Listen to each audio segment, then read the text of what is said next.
শুভ সন্ধ্যার শুভেচ্ছা নিয়ে চলে এলাম বন্ধুরা। তো চা বসিয়ে দিলাম, দুধ চা খেতে ইচ্ছা করছে, বাড়িতে কেউ নেই। তা দুধটা ফুটিয়ে নিলাম ভালো করে। ফুটিয়ে নেওয়ার পরে একটু আদা ছেঁচে দিলাম।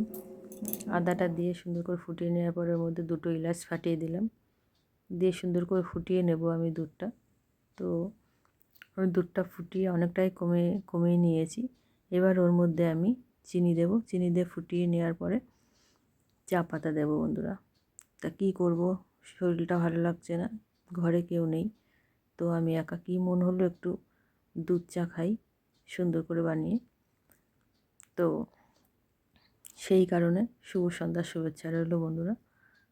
তা তোমাদের কি সব চা খাওয়া হয়ে গেছে বন্ধুরা? তো আমি এই খেতে বসবো চা।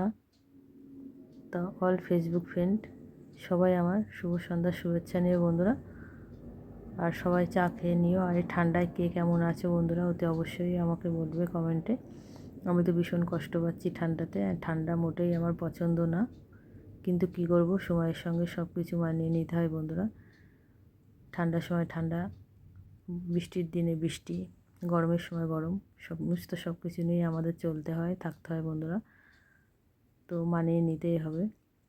ঠান্ডা না পড়লে ফসলও ভালো হবে না আমাদের।